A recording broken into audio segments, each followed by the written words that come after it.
Hey buddy, I know you had a busy weekend with the wife and kids, and a lot of special teams plays happened, so here's what you missed. The Bills and Rams opened us up with a special teams snooze fest, but the Bills kickoff unit was laying wood. The Falcons vs. Saint was a classic of any NFL season, with the Falcons blowing a 16-point lead in the fourth quarter and losing on this Will Lutz field goal. Blake Gillikin is also starting his push for All-Pro status with a 54-yard punting average. Younghoe Koo went 4 for 4 on field goals that weren't tampered with by the opposing team in a longer 54, but that block gave us our first game winner miss of the season, bringing our counter up to 1.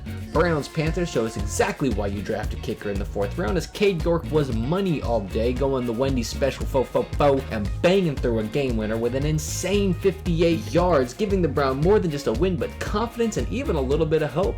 The 49ers-Bears game was a rainy, sloppy mess with a couple of pretty nice punts from Wishnowsky. It also included one of the weirdest flags I've ever seen, but the question of why is this penalty still in the rule book comes after a bigger question of why are you drying off the ground to begin with? Like, does that actually do anything? Does it even work? It's one thing to dry a ball out, but like, the ground? Trenton, we need some answers. Anyway, Steelers-Bengals was an absolute shit show everywhere except for with the specialists, with Boswell and McPherson connecting both from 50-plus yards and the Bengals losing the game. Our missed game-winning field goal counter goes up not 1, not 2, but 3 times alone this game. It's almost like the teams are actively trying to lose, as the Bengals must now bring in a long snapper for their injured ones, and it looks like they have signed Dominus, who sounds like the Greek god of long snapping. The Colts-Texan game gave us our first tie of the season, with Blankenship missing right, bringing the missed field goal game-winning counter to 5 this early on in the year. And the only other notable thing was Hack hitting this dime to the 1-yard line. The Patriots and the Dolphins was a masterclass of punting by 2 greats, with the new blood and Jake Bailey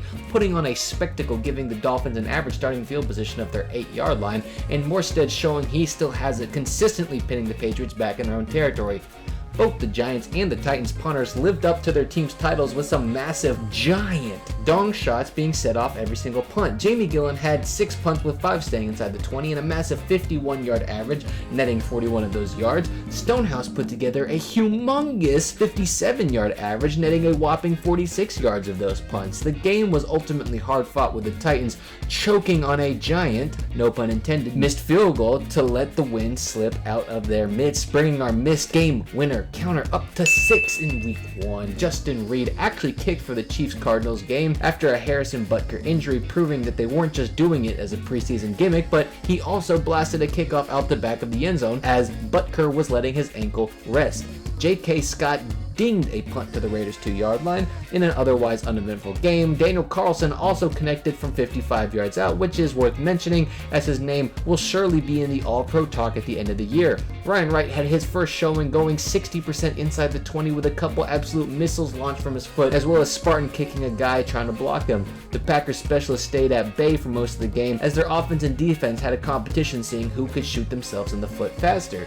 Sunday night gave us Jake Camarda's welcome to the poorest designed stadium in the NFL moment, as he immediately hits the Jumbotron on his first ever NFL punt. Aside from that, both punters averaged above 50 yards per punt, which is more than acceptable this early in the year, and our week ends with the worst clock management I've ever seen, leading to the Broncos attempting a 64-yarder with time expiring for our final missed game winner, bringing that up to 7 total missed game winners this week alone. But that's about it. I'll see you next week in case you miss anything else.